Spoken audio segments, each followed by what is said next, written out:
हे मानवी शरीर, मानवाचा देह हा माणसाला पुन्हा पुन्हा मिळत नाही, हा पुन्हा पुन्हा मिळत नाही. आणि म्हणून गोस्वामी तुलसीदासजी महाराज फार गोड वर्णन करतात. बडे भाग मानुष तन पावा, बडे भाग मानुष तन पावा, सुर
मोठं भाग्य मानवाचा देह आपल्याला प्राप्त झाला. म्हणून या मानवीय देहामध्ये आल्यानंतर शिव तत्व जाणणं हे मानवी जीवनाचं परम कर्तव्य आहे. शिव तत्व आपल्याला समजलं पाहिजे. तोपर्यंत शिव कथेला आरंभ होत नाही जोपर्यंत शिव कथेचं महात्म्य, शिव तत्व काय आहे हे आपल्याला कळत नाही. बघा, भगवान शिवाचे गुण एवढे अनंत आहे. आरतीनंतर एक मंत्र आपण म्हणत असतो, त्या मंत्राला पुष्पांजली असं आपण नाव दिलंय. ओम सिद्धगिरी समस्या स्कंजलम सिंधु पात्रे, सुरत वरुषाखा लेखणी पत्र मुर्वी, लिखित यदि गृहीत्वा शारदा सर्वकालम, तदपि तव गुणानामीश पारम नयाति. या मंत्राचा अर्थ आहे, ओम सिद्धगिरी समस्या स्कंजलम सिंधु पात्रे. कल्पतरूची लेखणी केली, पृथ्वीचा कागद केला, समुद्राची शाई केली आणि लिखित यदि गृहीत्वा शारदा सर्वकालम. साक्षात सरस्वती माता कायम जरी भगवान शिवाचे गुण लिहायला बसली ना, तरी हे शिवा तुझे गुण आम्ही वर्णनच करू शकत नाही, एवढे अगाध तुझे गुण आहे. तदपि तव गुणानाम ईश पारम न याती. आपण वर्णन करू शकत नाही एवढे अगाध भगवान शंकराचे गुणानुवाद आहे. म्हणून शिव तत्व सर्वात आधी जाणणं हे महत्वाचं आहे. बघा, आपल्या सनातन संस्कृतीमध्ये 33 कोटी देवता सांगितले, बरोबर आहे की नाही? महिला मंडळ जागे आहात ना तुम्ही? हां, एवढं टेन्शन मध्ये बसू नका. टेन्शन फ्री बसलं पाहिजे माणसाने. काही लोक एवढे चेहऱ्यावर, एवढे डोक्यावर प्रेशर घेऊन बसतात. काही लोकांचे चेहरे असे असतात, अजून असे चेहरे इथे नाहीत, पण काही लोकांचे चेहरे असे असतात त्यांच्या चेहऱ्यावर 12ही महिने 12च वाजलेले असतात. असं वाटतं सगळ्या जगाचं संकट याच्याच डोक्यावर येऊन पडलंय. एवढं टेन्शन मध्ये बसू नका, अजिबात नाही. कथा ही व्यथा घालवणारी आहे, कथा ही चिंता घालवणारी आहे. शिवकथेचा अर्थच आहे शिव कल्याणे, कल्याण जीवनामध्ये प्राप्त करणारी शिवकथा आहे. कल्याण म्हणजे मुंबई जवळचं नाही बरं, ते कल्याण वेगळं आहे, हे कल्याण वेगळं आहे. शिव कल्याणे म्हणून जीवनातली व्यथा कमी करणारी आहे ती म्हणजे शिवकथा. मानवी जीवनातली व्यथा घालवणारी आहे ती म्हणजे शिवकथा. संसाराने तापलेल्या जीवाला शांतता प्राप्त करून देणारी आहे ती म्हणजे शिवकथा. आणि प्रपंचिक जीवनामधले सर्व प्रश्नांची उत्तर आहे ती म्हणजे शिवकथा. म्हणून ते शिवतत्व आपल्याला या ठिकाणी जाणायचंय. आपल्या सनातन संस्कृतीमध्ये 33 कोटी देवता आहे. किती देवता आहे? झोपल्या का काय? किती कोटी देवता आहे? 33 कोटी. पण 33 कोटी, कोटी हा शब्द संख्यावाचक नसून प्रकारवाचक आहे. काही लोक म्हणतात अरे तुमच्या हिंदू सनातन परंपरेमध्ये 33 करोड देवता आहे. अरे 33 करोड नाही बाबा, 33 कोटी.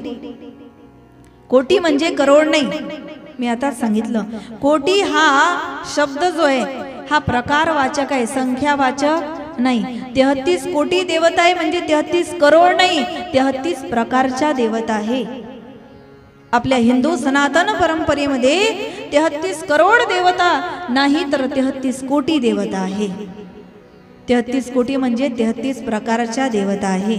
त्यामध्ये अष्टवसु आहे, 9 अश्विनी कुमार आहे, असे सगळे देवता त्या ठिकाणी मिळून 33 प्रकारच्या देवता आहे.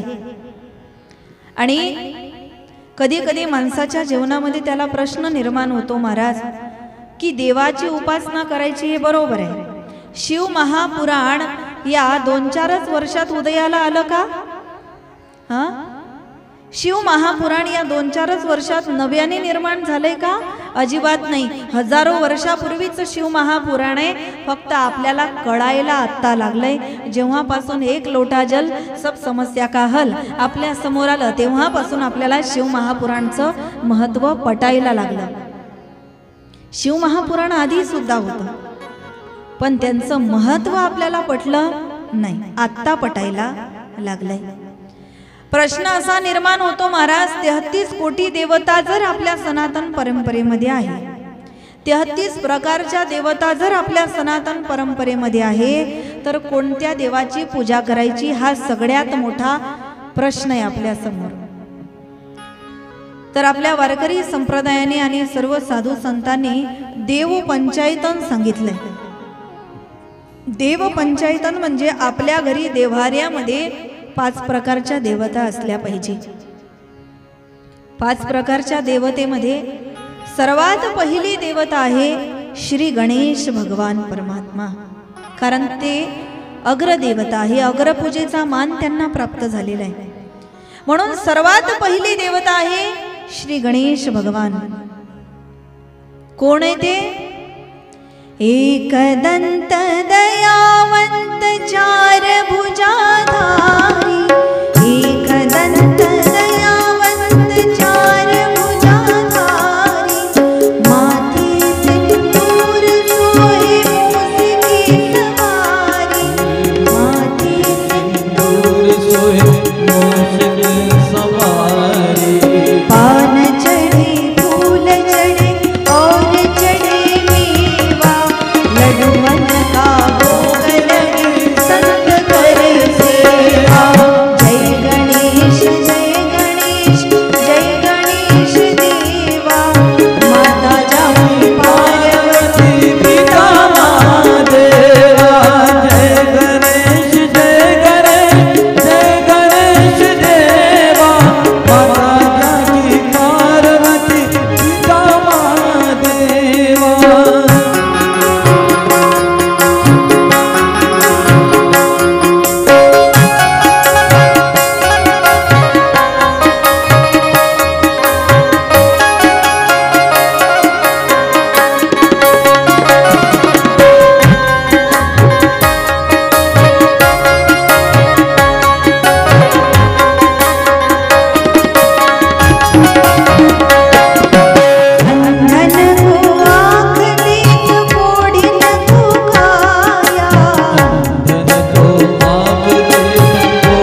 श्री गणेश तत्व म्हणजे आपल्या देव्हाऱ्यातली पहिली देवता. देव पंचायत सांगते मी, लक्ष देऊ नाही का बरं. सगळ्यात पहिली देवता श्री गणेश भगवान परमात्मा. आपल्या देव्हाऱ्यामध्ये कुठले 5 देव असावे? पहिली श्री गणेश देवता. दुसरे या ठिकाणी सांगितले भगवान भोले बाबा लिंग स्वरूपामध्ये आपल्या घरी असावे.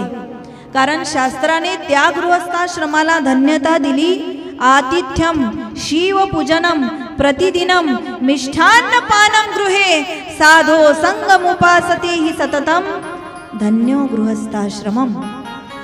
ज्या घरामध्ये रोज भगवान शंकराची पूजा होते ना, तो गृहस्थाश्रम धन्य आहे महाराज. ज्या घरामध्ये शिवशंकर भोलेनाथाची रोज पूजा होते, तो गृहस्थाश्रम धन्य आहे. म्हणून दुसरे भगवान शिवशंकर भोलेनाथ लिंग स्वरूपामध्ये आपल्या घरी असावे. देव्हाऱ्यामधली दुसरी देवता भगवान शंकर. तिसरी देवता सांगितलेली आहे भगवान विष्णू. तुम्ही म्हणाल भगवान विष्णूची मूर्ती तर सर्वांच्या घरी नसते. भगवान विष्णूचं स्वरूप आहे दुसरं भगवान गोपाल कृष्ण, ते प्रत्येकाच्या घरी असतात. आणि देव्हाऱ्यामधली तिसरी देवता आहे भगवान श्रीकृष्ण परमात्मा. देव्हाऱ्यामध्ये चौथी देवता असावी सूर्यनारायण. सूर्याला तर आपल्या घरी नाही आणता येत, पण प्रतिमा मिळते विकत, तुम्हाला माहिती असेल, बऱ्याच लोकांच्या घरी असतात. चौथी देवता आहे सूर्यनारायण आणि 5वी देवता आहे आदिशक्ती जगदंबा भवानी माता गिरिजा पार्वती.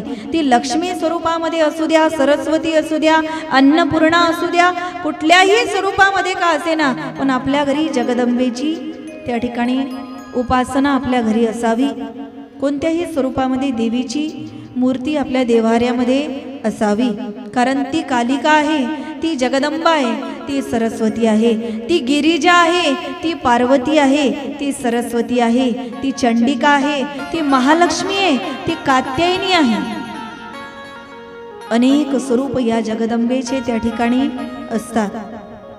म्हणून ही आदिशक्ती जगदंबा सुद्धा आपल्या देव्हाऱ्यामध्ये असावी. बघा, भगवान शंकराला भव म्हणतात. काय म्हणतात? भव. आणि माता पार्वतीला भवानी म्हणतात. म्हणून आपण काय म्हणतो? भवम भवानी सहितम नमामि. भवम म्हणजे भगवान शिव आणि भवानी म्हणजे माता पार्वती. आजकाल महाराज महिलांचं जर भांडण झालं ना, भांडण दोघींचं, कधी कधी भांडणामध्ये आमच्या महिला म्हणतात अगं ये भवानी. ती ही भवानी नव्हे बरं, ती भवानी वेगळी आहे. ही भवानी म्हणजे साक्षात गिरिजा पार्वती माता, ती ही भवानी. पण कधी कधी तरी महाराज आपल्या मनामध्ये प्रश्न निर्माण होतो. जरी देव पंचायतान सांगितलेलं आहे, पण वारकरी संप्रदाय असा आहे महाराज, लोक म्हणतात वारकरी संप्रदाय असा आहे की वार बदलला की भक्ती बदलते. आम्ही देवाला सुद्धा वार वाटून दिलेले आहे. सोमवार कोणाचा? हा, ऐकायला नाही आलं, जोरात बोला. शिवशंकराचा. बरोबर आहे. इतर दिवशी आमची वाट बघायची नाही, फक्त सोमवारी आम्ही देवाला वार वाटून दिलेले आहे. सोमवार शंकराचा, मंगळवार देवीचा,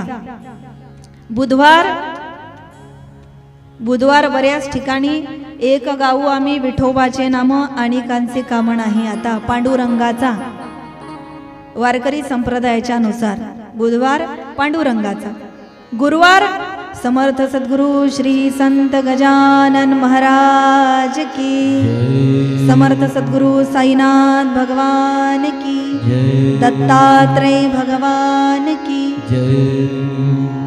म्हणजे गुरुवार या ठिकाणी आपण एकतर गजानन बाबांचा नाहीतर दत्त प्रभूंचा या ठिकाणी मानतो. आणि शुक्रवार मैं तो आरती उतारू रे संतोषी माता की, शुक्रवार संतोषी मातेचा. शनिवार कोणाचा? हा, तिकडेच बघा.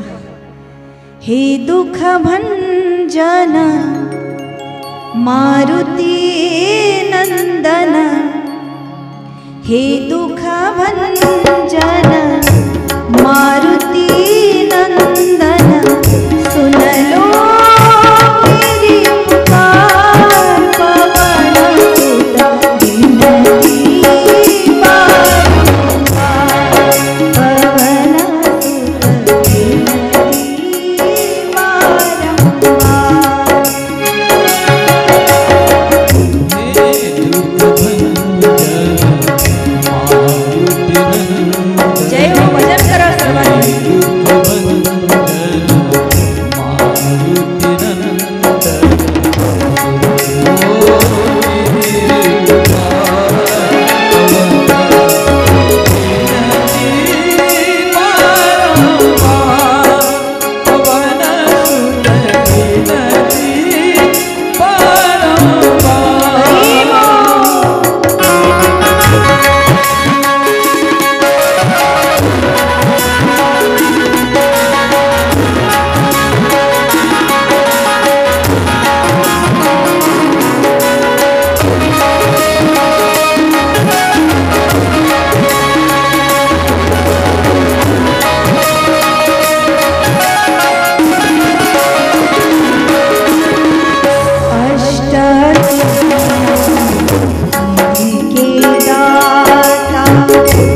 असे देवाला आम्ही वार वाटून दिलेले आहे.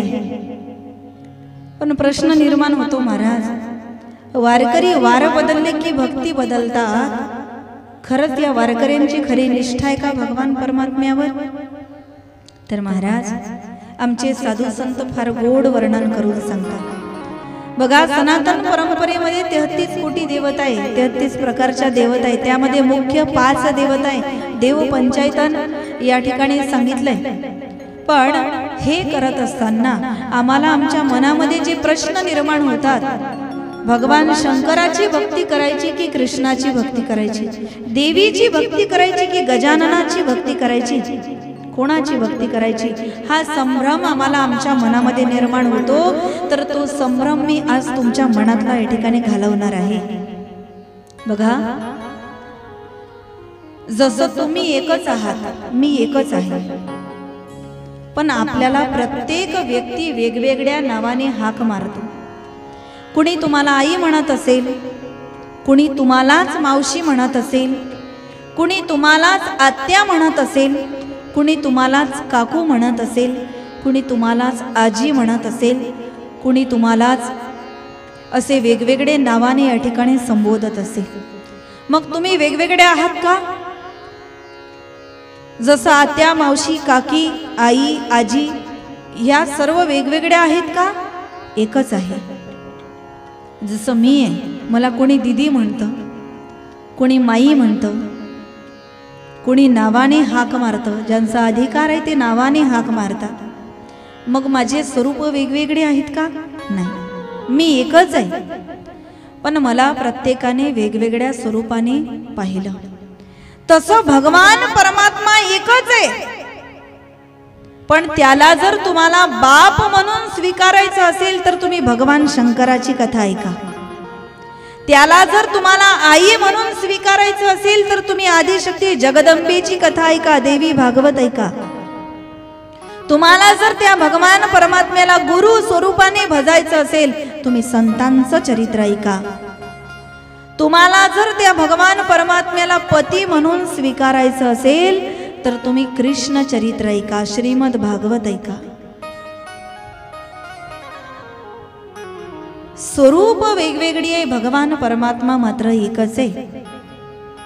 भिन्न भिन्न स्वरूप आहे, पण तो भगवंत मात्र एक आहे महाराज. तत्व जरी वेगळे, हर देश में तू, हर देश में तू, हर देश में तू, तेरो नाम अनेक एक ही है, तेरो नाम अनेक एक ही है. तेरी रंगभूमि यह विश्व बड़ा, तेरी रंगभूमि यह विश्व बड़ा. सब खेलन में तू है, हर देश में तू, हर देश में तू, तेरे नाम अनेक तू एक ही है.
देश में तू, तेरे नाम अनेक तू एक ही है. स्वरूप मात्र भिन्न भिन्न असू शकतं पण तत्व मात्र एकच आहे.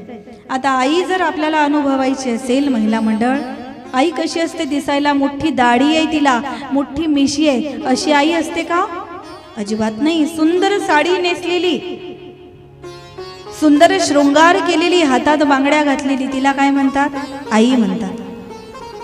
आणि बाप जर आपल्याला अनुभवायचा असेल, एखाद्याने सांगितलं अरे तुझा बाप आलाय, सुंदर साडी नेसून आलाय. बाप साडी नेसून येतो का? अजिबात नाही. त्याला जे आवडेल कोड सोड जे काही तो घालत असेल त्याला बाप म्हणतात. आणि शृंगार केलेली सुंदर साडी नेसलेली जी आहे ना, तिला आई म्हणतात. मग भगवंताला आपल्याला कोणत्या स्वरूपाने स्वीकारायचं आहे, हा सगळ्यात पहिला प्रश्न आहे आपला. मागल्या वेळेस ज्या वेळेला मी आली होती ना, त्यावेळेला तुम्हाला तुमच्या पतीची कथा ऐकायची होती. जो संपूर्ण जगाचा पती आहे ना, त्याची कथा ऐकायची होती. म्हणून मी तुम्हाला श्रीमद भागवत कथा सांगितली होती. पण यावर्षी पतीची कथा न सांगता पित्याची कथा सांगणार आहे, जो संपूर्ण जगाचा बाप आहे. भगवान शिवशंकर भोलेनाथ. म्हणून यावर्षी आपल्याला आपल्या बापाची कथा ऐकायची. पतीची ऐकली, आता बापाची कथा आपल्याला या ठिकाणी श्रवण करायची. शिव म्हणजे काय हे महत्वाचं आहे. बघा, जोपर्यंत या शरीरात शक्ती आहे तोपर्यंत हे शरीर शिव आहे. ज्या दिवशी शरीरातून शक्ती निघून गेली, या शिवाला शव व्हायला वेळ लागत नाही.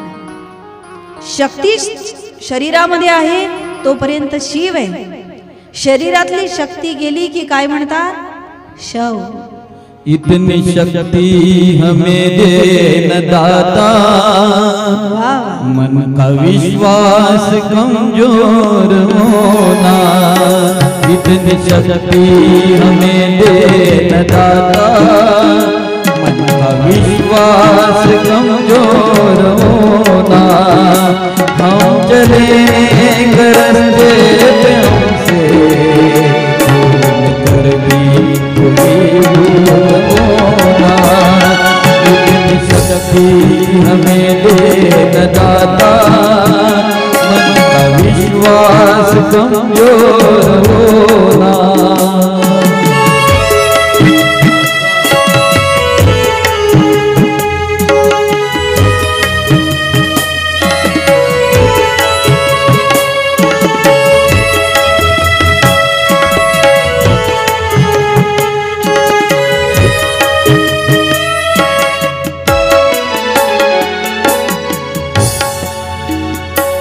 दूर अज्ञान के हो अंधेरे, तू हमें ज्ञान की रोशनी दे. दूर अज्ञान के हो अंधेरे, तू हमें ज्ञान की रोशनी दे. हर बुराई से बचते रहे हो,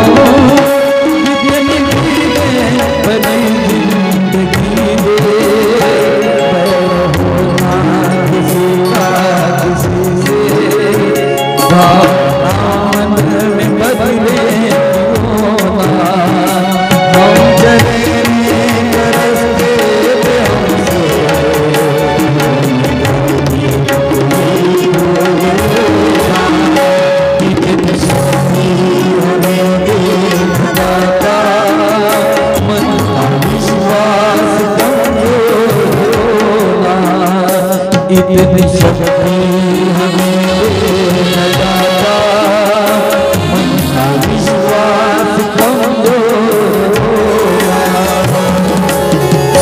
शरीरात शक्ती आहे तोपर्यंत शरीर काय आहे? शिव आहे. शिव. शरीरातली शक्ती निघून गेली की या शिवाला शव व्हायला वेळ लागत नाही. बघा, ज्या दिवशी आपल्याला उपवास असतो ना, उपवास, आज काय आहे? एकादशी. कोणाकोणाला आहे? हात उंच करा. वा, खरंच मानलं पाहिजे आमच्या हिंगणघाटच्या महिला मंडळींना. काही काही गावात एकच हात उभा असतो, तोही रिटायर झालेल्या एखाद्या माणसाचा. इकडे पुरुषांपैकी कोणाला एकादशी आहे? 2-4 लोकांना. म्हणजे तुम्ही आहेत, सगळे गैरहजर नाही, तेवढ्याने बरं आहे. बघा, ज्या दिवशी आपल्याला उपवास असतो ना, उपवास समजा बराच वेळ झाला आपण फराळ केला नाही, काही खाल्लं नाही, त्या दिवशी तुम्ही काय म्हणता? आज की नाही माझ्या शरीरात काय नाही, काय नाही, शरीरात काय नाही. थोडं जोराने बोलत जा ना. खरंच असं वाटतं की तुमच्या शरीरात आज खरंच शक्ती नाही.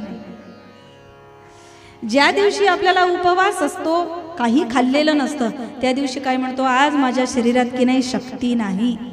असं म्हणता का कधी तुम्ही? आज माझ्या शरीरात ब्रह्माच नाही, आज माझ्या शरीरात विष्णूच नाही. काय म्हणता?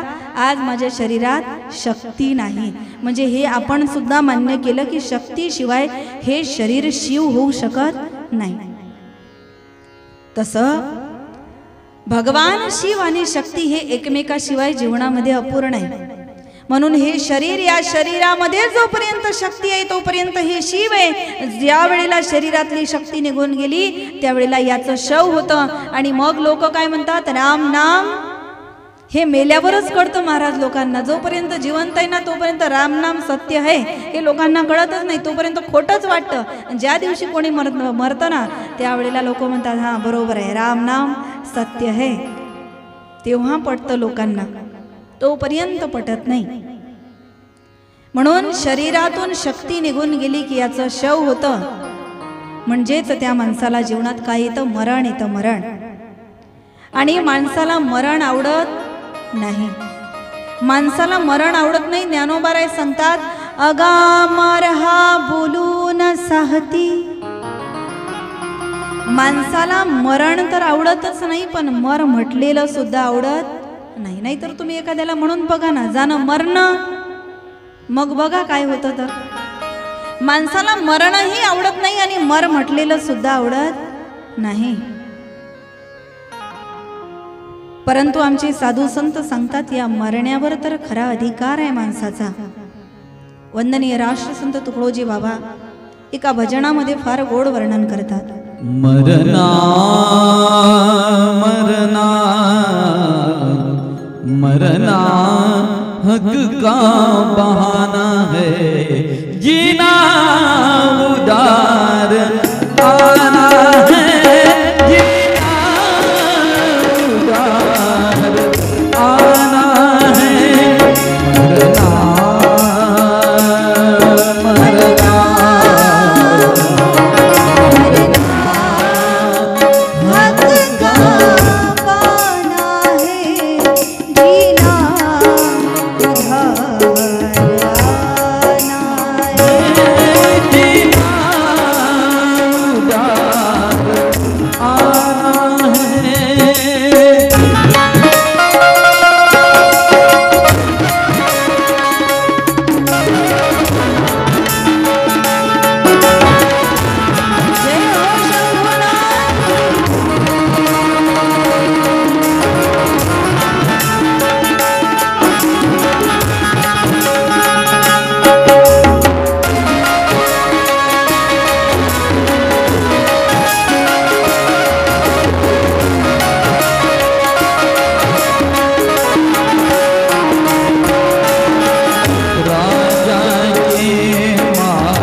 का बाना है, जीना उधार आना है.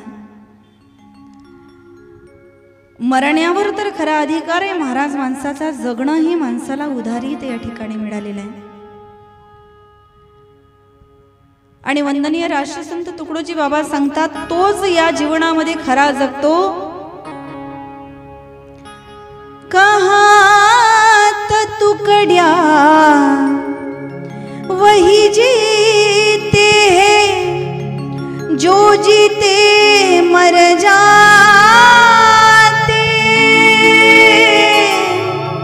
जो जीते मर जाते, उनको नहीं है आना जाना, उनको नहीं है आना जाना, तो मरना बतलावे, मरना हक का पाना है, जीना उधार आना है, जीना उधार आना है, जीना उधार आना है. तोच खरा जगतो महाराज, ज्याला जिवंतपणी असलेल्या सर्व इच्छा या ठिकाणी संपवता येतात ना, तोच खरा जगतो. उनको नहीं है आना जाना, तो मरना बतलावे, मरना हक का बाना है, जीना उधार आना है. आणि भगवान शिवशंकर भोलेनाथ सुद्धा वास्तव्य कुठे करतात? स्मशानात करतात. बघा, या जगात मंदिर नसलेलं गाव तुम्हाला या पृथ्वीच्या तलावर कुठेतरी भेटून जाईल. पुन्हा लक्ष देऊ नये का? या पृथ्वीच्या तलावर मंदिर नसलेलं गाव तुम्हाला कुठेतरी भेटून जाईल, पण स्मशान नसलेलं गाव तुम्हाला या पृथ्वीवर कुठेच सापडणार नाही. भोले बाबाचा मुक्काम प्रत्येक गावात आहे. असं कोणतं गाव आहे जिथे स्मशान नाही? भोले बाबा स्मशानातच मुक्काम करतात. भगवान शिवशंकर भोलेनाथाची वस्ती आहे ती. कारण भोले बाबांचा जन्म नाही. मातु पितु हीनः, पुढे सांगेल मी याचं वर्णन तुम्हाला. भोले बाबाचा जन्म नाही. भोले बाबाला नात्या गोत्याचं कोणी नाही, मायबाप नाही, बहीण भाऊ नाही. सदैव ते स्मशानामध्ये वास्तव्य करतात, म्हणजे शवाजवळ त्या ठिकाणी थांबतात. म्हणून शरीरात शक्ती आहे तोपर्यंत हे शरीर शिव आहे. शक्ती निघून गेली की याचा शव व्हायला वेळ लागत नाही. बघा, भगवान शिवशंकर भोलेनाथाच्या मंदिरामध्ये आपण जातो. भोले बाबाला अनेक नाव आहे. कोणी त्याला शिव म्हणतं, कोणी शंकर म्हणतं, कोणी हर म्हणतं. या प्रत्येक शब्दाचा काहीतरी अर्थ आहे, लक्षात घ्या. शंकर म्हणजे काय? शंकर म्हणजे काय? शम म्हणजे सुख आणि कर म्हणजे करून देणारा. जो जीवनात सुखाची प्राप्ती करून देतो त्याचं नाव आहे शंकर. त्याला म्हणतात शंकर. आणि भगवान शिवशंकर भोलेनाथाच्या मंदिरामध्ये ज्या वेळेला आम्ही जातो ना, बहुधा भगवान शिवाचे मंदिर हे जमिनीच्या खाली असतात आणि आदिशक्ती परंबा जगदंबा भवानी तिचे मंदिर कुठे असतात? पहाडावरती असतात. ती कोण आहे? ती आदिशक्ती आहे. आणि जमिनीच्या खाली जे आहे ते कोण आहे? आदिनाथ आहे. आणि म्हणून शंकर म्हणजे आपण या ठिकाणी ऐकलं, सुखाची प्राप्ती जो जीवनात करून देतो त्याचं नाव शंकर. पण हर म्हणजे काय? आणि ज्या वेळेला आपण भोले बाबाच्या मंदिरामध्ये जातो की नाही, त्या ठिकाणी गेल्यावर आपण सहज एक वाक्य म्हणतो, हर हर महादेव. तुमचा उपवास खरंच या ठिकाणी गळला असं वाटतंय मला आज. कारण 2 उपवास आहे. शेवटचा गुरुवार पण आहे आणि आज एकादशी पण आहे. बघा, या 9 दिवसात या देहरूपी मोबाईलची चार्जिंग करायची आपल्याला. म्हणून हर हर महादेव सगळ्यांना म्हणायचं आहे. हर हर. पुरुष मंडळी, तुम्हाला पण निमंत्रण आहे बरं का. हा, तुम्हाला सगळ्यांना निमंत्रण आहे. हर हर सगळ्यांनी म्हणायचं. कमीत कमी पहिला दिवस आहे, 10% तरी चार्जिंग झाली पाहिजे. एकदा आणखी जोरात हर हर. हा झाली 10% होत आली चार्जिंग. हर हर महादेव म्हणतो की नाही आपण, पण कधी आपण हे जाणून घेतलं का हर हर महादेव म्हणजे काय होतं? हर या शब्दाचा अर्थ आहे हरून घे.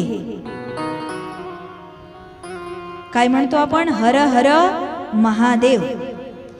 हरून घे, हरून घे. हे शंकरा आमच्या जीवनातलं दुःख तू हरून घे, म्हणून एकदा नाही दोनदा म्हटल्या जातं हर हर महादेव. शंकर म्हणजे सुखाची प्राप्ती करून घेणारा, करून देणारा, आणि हर म्हणजे दुःख जीवनामधून वजा करणारा, हरवून घेणारा.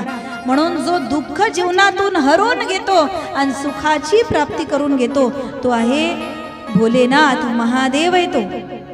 सब देवन के देव महादेव. देखो जब समंदर का मंथन हुआ था ना, सभी देवताओं ने अमृत प्राशन किया था. सही बात है ना? सभी देवता ने अमृत प्राशन किया था, तो देव के देव ही रहे. लेकिन जिन्होंने विष प्राशन किया वो देवों के देव महादेव बन गए. यामधून आपल्याला शिकायला मिळतं, जीवनात जगत असताना संकट ज्या वेळेला येतात ना, संकट तुम्हाला संपवण्यासाठी कधीच येत नाही. संकट तुम्हाला कणखर बनवण्याकरिता येत असतात. कणखर आपल्याला मजबूत बनवण्याकरिता येत असतात. आणि म्हणून जीवनामध्ये कधी काही संकट, काही चांगल्या कार्यामध्ये संकट येत असेल तर श्रेयांसी बहुविघ्नानी, ते संकट आपल्याला संपवण्याकरिता नाही, आपली परीक्षा घेण्याकरिता येत असतात की आपण किती कणखर आहोत आपल्या जीवनामध्ये, किती धीर आहे आपल्या जीवनामध्ये. कारण 4 गोष्टीची परीक्षा संकटामध्येच होते. धीरज, धर्म, मित्र, ऋणारी, आपदकाल परखी चारी. 4 गोष्टीची परीक्षा संकटामध्ये होते. आपल्यामध्ये धीर किती आहे याची परीक्षा संकटामध्ये होते.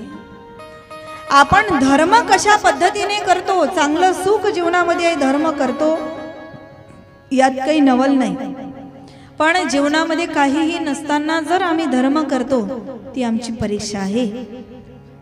धीराची परीक्षा संकटामध्ये होते. आम्ही धर्म कधी करतो? धर्म करत नाही असं नाही, करतो आम्ही धर्म. पण ज्या दिवशी देवासोबत आम्हाला काहीतरी काम असेल ना, त्या दिवशी आम्ही विशेष धर्म करतो. एक गेला हनुमंतरायाच्या मंदिरामध्ये आणि हनुमानजीचीच प्रार्थना करायला लागला. जय हनुमान ज्ञान गुण सागर, जय कपिसती लोक उजागर. लगेच हनुमानजी महाराज प्रसन्न झाले. वरम ब्रूयात, काय वर पाहिजे माग. हा म्हटला, हे हनुमंतराय आज की नाही माझा इंटरव्ह्यू आहे. बरं मग नाही, तुम्ही मला जर आशीर्वाद दिला ना तर मी इंटरव्ह्यू मध्ये पास झाल्याशिवाय राहणार नाही. बरं समजा तू पास झाला, मग मला नोकरी लागेल, मग मला पगार मिळेल. किती मिळेल? महिन्याला 1 लाख रुपये पगार मिळेल.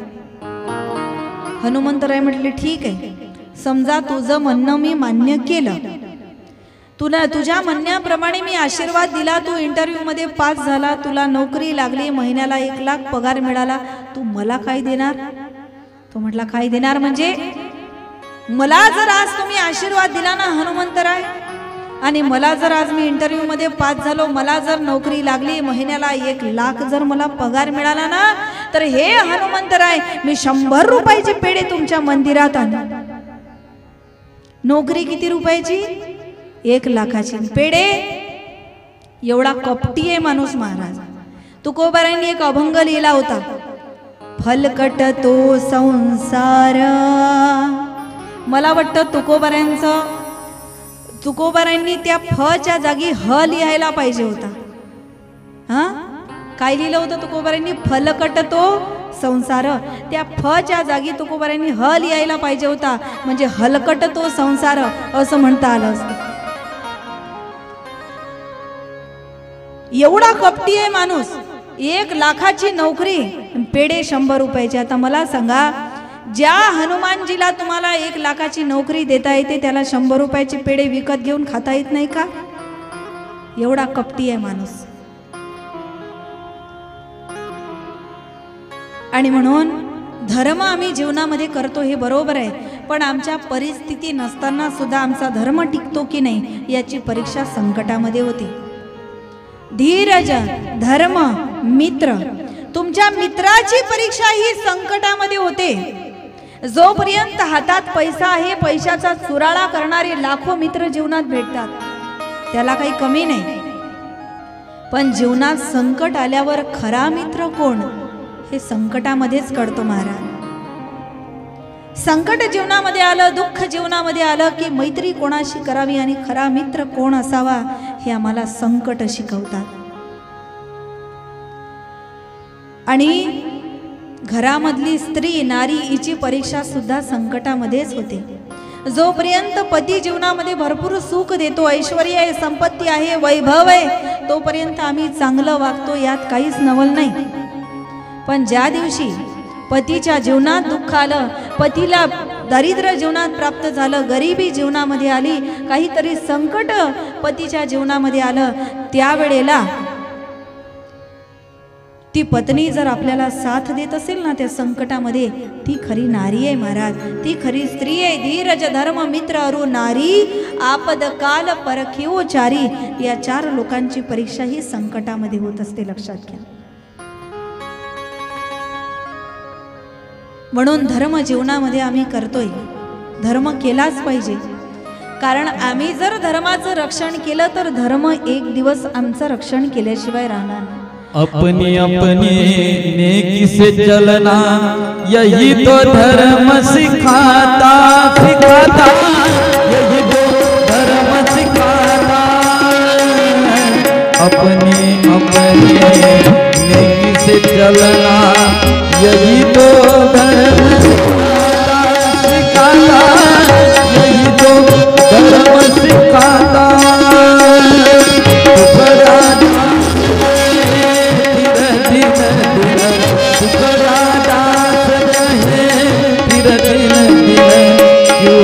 पाप सर पे उठाता, क्यों पाप सर पे उठाता. सच्चा धर्म मेरे भाई, सच्चा धर्म नहीं जाना, सच्चा धर्म नहीं जाना. आपला धर्म सोडला नाही म्हणून त्या धर्माने आपल्याला सोडलं नाही. या 4 लोकांची परीक्षा ही संकटामध्ये होत असते.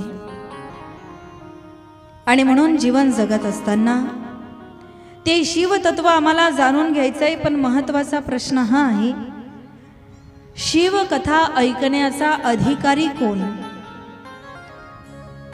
यामध्ये 4 गोष्टी सांगितलेल्या आहे. अधिकारी काय, कोण आहे? जो विषय आपण या ठिकाणी ऐकतोय त्या विषयाला काय महत्व आहे, पुन्हा याचं प्रयोजन काय, हे सर्व आपल्याला या ठिकाणी श्रवण करायचंय.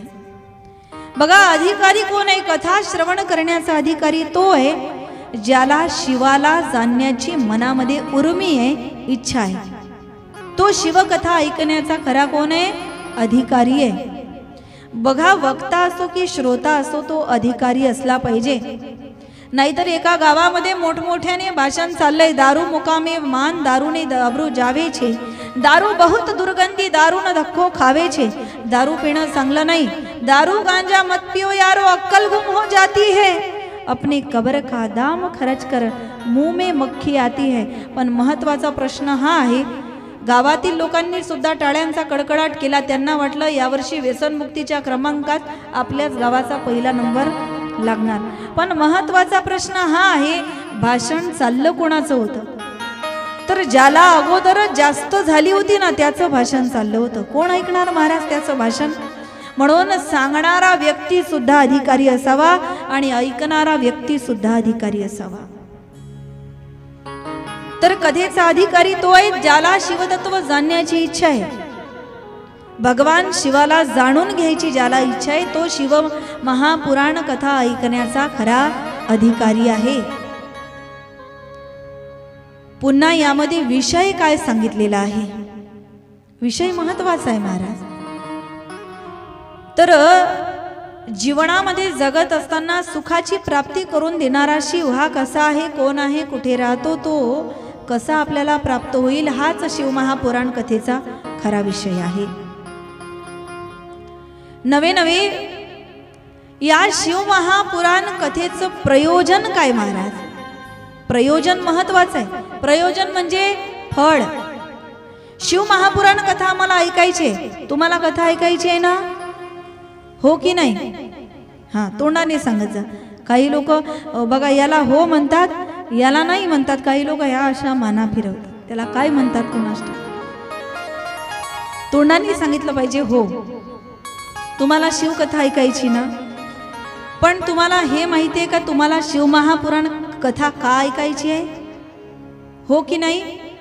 मग ते माहीत असायला पाहिजे. जसं एखादा मुलगा खूप शिकतो आणि त्याला एखाद्या ठिकाणावरून कॉल येतो, त्याला नोकरीसाठी बोलवल्या जातं. आता समजा तुमच्या घरी एखाद्या व्यक्तीला नोकरीसाठी फोन आला, तर तुमचा पहिला प्रश्न त्या व्यक्तीला काय असेल? काय असेल पहिला प्रश्न? तुम्ही काहीच बोलत नाही. मला ओळखलं नाही का तुम्ही? जर तुम्हाला नोकरीसाठी फोन आला की तुम्हाला या ठिकाणी नोकरी करिता तुम्ही येऊ शकता, तर तुमचा पहिला प्रश्न त्यांना काय असेल की महिन्याला काय पगार या ठिकाणी मिळणार किंवा वर्षाचं पॅकेज काय असणार. आता वर्षाचं पॅकेज जर कळालं त्याच्यानंतरच तुम्ही त्या ठिकाणी जाण्याचा काय घ्याल, निर्णय घ्याल. मग तसं शिवमहापुराण कथा तुम्हाला ऐकायची आहे, बरोबर आहे, पण याचा पगार काय मिळणार आहे हे तुम्हाला माहिती आहे का? पगार माहीत असला पाहिजे महाराज. जे आपण करतोय त्याचा पगार, त्याचं फळ. बघा, प्रयोजन या शब्दाचा अर्थ आहे पगार, त्याचाच अर्थ आहे फळ. त्याचं फळ काय? एखादा व्यक्ती रोज कपाळाला गंध लावतो, त्याला विचारा तुम्ही, बाबा तू कपाळाला गंध का लावतोस? तो म्हणतो काही नाही, हा बाजूचा लावतो म्हणून मी लावतो. एखादा मंदिरात जातो, बरं का, मी बरेच लोक असे पाहिलेत, एखादा भगवान शिव भोलेनाथाच्या मंदिरात जातो, दोन्ही हात असे मागे घेतो आणि खाली डोकं टेकून नमस्कार करतो. त्याला तुम्ही प्रश्न विचारा, तू असा नमस्कार का केला? तो म्हणतो काही नाही, माझी आई करते म्हणून मी करतो, ही बाजूची मावशी करते म्हणून मी करतो. अरे दुसरे करतात म्हणून करू नका, त्याचा अर्थ जीवनामध्ये जाणून घ्या. दोन्ही हात पाठीमागे घ्यायचे आणि देवाला नमस्कार करायचा, याचा अर्थ आहे हे भोले बाबा तुम्ही एवढे महान आहात, तुम्ही एवढे महान आहात की तुमच्या पायाला हात लावण्याची आमची पात्रता नाही, म्हणून दोन्ही हात पाठीमागे घेतो आणि फक्त डोकंच तुमच्या चरणावरती ठेवतो, असा त्याचा काय अर्थ आहे. तसं कुठलंही कार्य जीवनात करायचं असेल ना, आधी त्याचं फळ काय आहे हे जाणून घेतलं पाहिजे. जसं शिवमहापुराण कथा ऐकतो याचं प्रयोजन आम्हाला कळालं पाहिजे, तर शिवमहापुराण कथेचं प्रयोजन आहे मोक्ष. जो शिवमहापुराण कथा जीवनामध्ये ऐकतो तो शिवमय होऊन जातो आणि त्याला शेवटी मोक्ष प्रदान होतो, मोक्ष त्याला जीवनामध्ये मिळतो. हे त्याचं फळ आहे. आणि फळाशिवाय ते ऐकण्यामध्ये सुद्धा माणसाला समाधान प्राप्त होत नाही. आता तुम्हाला माहीत झालं शिवमहापुराण कथा आपण ऐकतो, पण का ऐकतो हे आपल्याला कळायला पाहिजे. बरं, या शिवमहापुराण कथेचा ना आपला संबंध काय आहे? तर याचा संबंध आहे प्राप्य प्रापक भाव संबंध आहे, बोध्य बोधक भाव संबंध आहे. बोधक भाव संबंध काय आहे? कारण ही शिवमहापुराण कथा आम्हाला जीवनाचा अमोल असा बोध प्राप्त करून देते, म्हणून बोधक भाव संबंध आहे. आणि या चारही गोष्टी ज्या आतापर्यंत आपण ऐकल्या यालाच अनुबंध चतुष्टय म्हणतात व्याकरणाच्या भाषेत.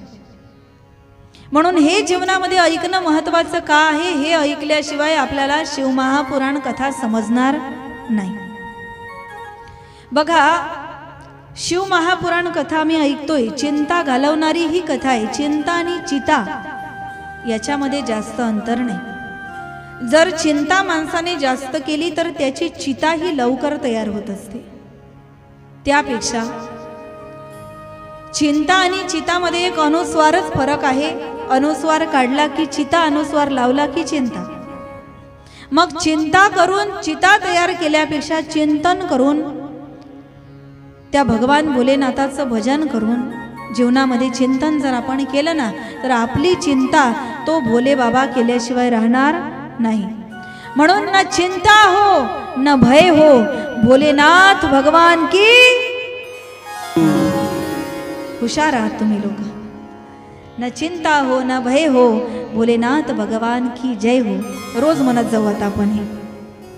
म्हणून चिंता जीवनामध्ये आपल्याला करायची नाही. शिव शंकर को जिसने पूजा उसका ये उद्धार हुआ. शिव शंकर को जिसने पूजा उसका ये उद्धार हुआ. अंधकाल को भवसागर में उसका बेड़ा पार हुआ. भोले शंकर की पूजा करो, ध्यान चरणों में उसके धरो. शंकर को जिसने पूजा उसका ये उद्धार हुआ. शंकर को जिसने पूजा उसका ये उद्धार हुआ. उसका बेड़ा पार हुआ. शंकर की पूजा करो, ध्यान चरणों में इसके धरो. हर हर महादेव,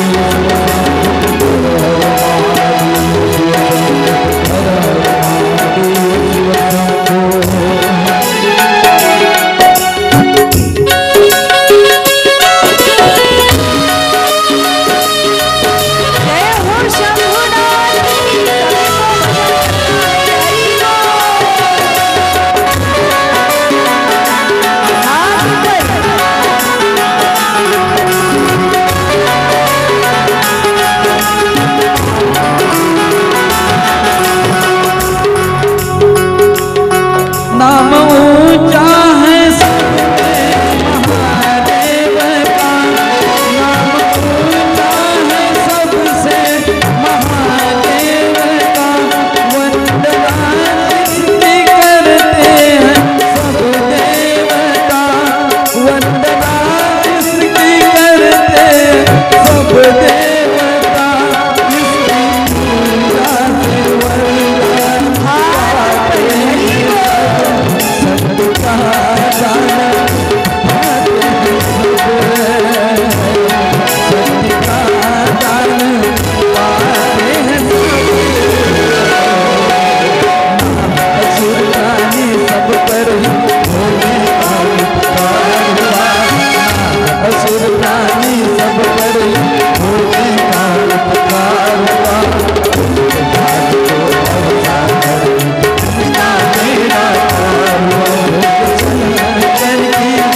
पूजा करो, ध्यान चरणों में उसके धरो. हर हर महादेव, हर हर महादेव.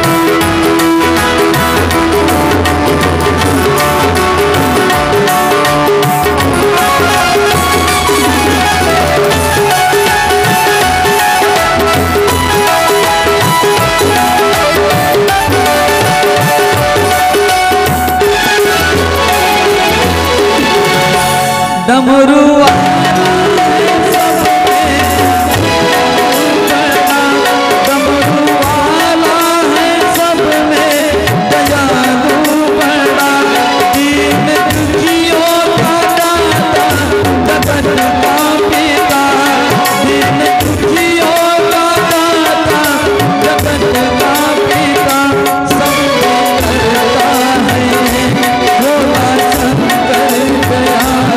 सब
त्याच्या जीवनामध्ये की चिंतातूर होता होता बाजेला खेळला शेवटी. अनेक डॉक्टर बोलवले, वैद्य बोलवले, परंतु तो काही जाग्यावर आला नाही. त्याची प्रकृती आणखी ढासळायला लागली.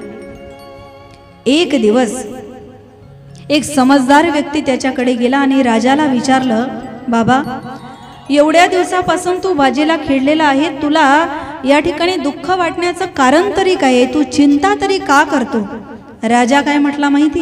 राजा म्हटला, माझ्या चिंतेचं एकच कारण आहे, माझ्या 10 पिढ्या जाग्यावर बसतील आणि जाग्यावर बसून खातील एवढी संपत्ती मी जमा करून ठेवली. बरं मग? नाही, मला चिंता आहे माझ्या 11व्या पिढीचं काय होईल. तो म्हटला, काही नाही, आता तू मरण्यातच फायदा आहे. तुझ्या 10 पिढ्या जाग्यावर बसून खातील एवढी संपत्ती तू जमा करून ठेवली, तरी त्याला चिंता कशाची पडली?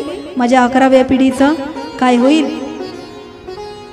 त्यावेळेला तो सद्गृहस्थ त्या राजाला म्हणायला लागला, तुझ्या प्रश्नाचं उत्तर जर तुला हवं असेल ना, तुझ्या महालाच्या समोर एक झोपडी आहे आणि त्या झोपडीत एक म्हातारी राहते, तू तिच्याकडे एक वेळ जेवणाचं ताट घेऊन जा, तुझ्या प्रश्नाचं उत्तर तुला मिळून जाईल. ठरल्याप्रमाणे राजा उठला कसा बसा, हातामध्ये ताट घेतलं जेवणाचं आणि त्या म्हातारीच्या झोपडीमध्ये राजा गेला. गेल्यानंतर म्हातारीने पाहिलं, एवढा मोठा राजा आणि आपल्या झोपडीमध्ये आलाय. म्हातारीने विचारलं, बाबा तू का आलायस इथे? म्हणे, काही नाही, तुमच्यासाठी जेवणाचं ताट आणलंय म्हणे. म्हातारी म्हटली, मला गरज नाही या जेवणाची, माझं जेवण झालंय. अरे झालं असेल, पण रात्री उपयोगाला येईल ना हे जेवण. म्हातारी म्हटली, राजा माझी चिंता तू करू नकोस, ज्याने माझ्या दुपारच्या जेवणाची सोय केली ना, तो माझ्या रात्रीच्याही जेवणाची सोय बघून घे. राजाने जीवनात एक धडा त्यातून घेतला की एक म्हातारी रात्रीच्या जेवणाची सुद्धा चिंता करत नाही. मी जेवणाचं ताट घेऊन गेलो, ती रात्रीच्या भोजनाची सुद्धा चिंता करत नाही, आणि इथे मी 10 पिढ्या जागेवर बसून खातील एवढी संपत्ती जमा करून ठेवली, तरी 11व्या पिढीची चिंता करतोय. त्या दिवसापासून राजाने चिंता सोडली आणि चिंतनाला लागला. म्हणून जीवनातली चिंता सोडा आणि शिवचिंतनाला लागा. म्हणून म्हणजे आपली चिंता तो भगवान परमात्मा केल्याशिवाय राहणार नाही. बघा, काही काही गोष्टी पावित्र्याचं प्रतीक असतात. बरं, जसं अंगणामध्ये तुळस असणं हे पावित्र्याचं काय आहे? प्रतीक आहे. आपण तुळशीला काय म्हणतो? आई म्हणतो. आज सुद्धा लोकांना प्रश्न निर्माण झाला होता की शिव महापुराण कथा आहे, तुळस इथे ठेवायला चालते की नाही चालत. पण शिव महापुराणमध्ये वर्णन आहे, महादेवाला रोज जरी तुम्ही तुळस वाहली ना, तरी महादेवाला तुळस चालते. हे वर्णन शिव महापुराणमध्ये. हा लोकांचा गैरसमज आहे की फक्त वर्षातून एकच दिवस महादेवाला तुळस चालते आणि कृष्णाला बेल चालतं. हे वर्षातून एक दिवस नाही. शिव महापुराणमध्ये वर्णन आहे की भगवान शंकराला तुळस अत्यंत प्रिय आहे. ती कथा येईल शिव महापुराणमध्ये. म्हणून तुळस हे मांगल्याचं प्रतीक